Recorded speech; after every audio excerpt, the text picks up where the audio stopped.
Welcome to Grindhouse Funhouse 31 Days of Horror. Tonight's spooky pick, Popcorn. This was a movie choice for this challenge solely based on the poster artwork. It's one that had stuck in my mind since the video store days, never knowing what the movie was about until now. I like that what kickstarts the story of Popcorn is that it's a bunch of film students at a university that wants to put on a show and do a horror-thon for one night only to raise funds for their film department. We do an all-night horror-thon. No, this is a terrific idea. An all-night horror show. They're big grossers. Hey, gang, I got a better idea. Why don't we put on a play? We'll convert the old barn into a theater, huh? Please. The 3 horror movies chosen for this night are horror movies from the 50s and 60s, and those movies within this movie are homages to William Castle movies that use gimmicks to get butts in the seats. So we got Mosquito, which is a 3D film, The Attack of the Amazing Electrified Man that uses a shakoscope gimmick, which is electrical buzzers in the seats, and The Stench that uses odorama. Dr. M, who owns a memorabilia shop played by Ray Walston in a fun cameo, makes it all possible for those college kids to set up their movie night. Here I am, the master chef of showmanship, to teach you how to turn those withered turkeys into a memorable movie-going feast.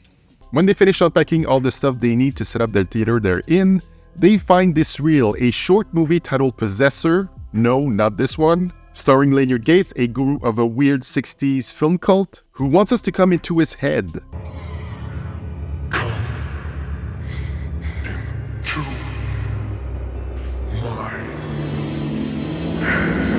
And then sacrifices a woman on stage. The gimmick of that movie was that the last scene was played live on stage, and then he would murder his family in front of the people there. And this all links to Maggie, one of the film students played by Schoelen, who has dreams of Leonard Gates and is this girl Sarah. And why is she having those dreams now, and how is it all connected, is what we find out. Someone starts to kill those college kids during the horror-thon. It's a slasher movie that's not really a slasher movie because no one is aware of the killings. Because the killer is a Phantom of the Opera-esque character, master of disguise, who creates death masks from his victims and wears them so seamlessly, and is even able to take on his victims' voices with that late 80s technology could provide at the time to be able to do such a thing. I will say that I found the kills pretty clever in Popcorn. The way they are connected to how they play out in the horror-thon movies is fun.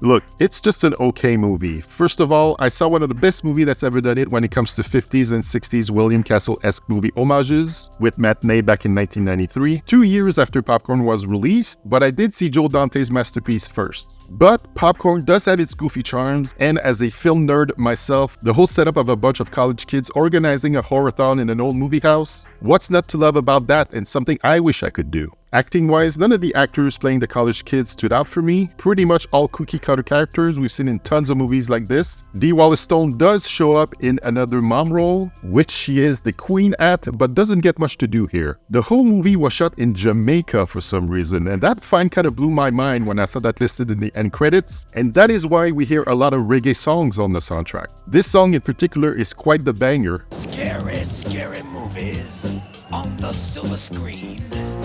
Aliens, maniacs, tarantulas, and brainiacs, and everything in between. We even get to see the band performing one of those songs on stage while there's a blackout in the theater. How they pull that one off, only the movie god knows. And oh yeah, if you're wondering why it's called Popcorn like I did, apparently it was linked to an element in the movie that got dropped in the final cut, but the producers loved the title so much they kept it. Another fun trivia shared by yours truly. You could do much worse than watching Popcorn on a ready 31 Days of Horror night, but it's not one I would put on top of anyone's watch list. Maybe right in the middle. Links to streaming or purchasing Popcorn are available in the description below. Let me know your thoughts on Popcorn and come back tomorrow for another 31 Days of Horror spooky pick.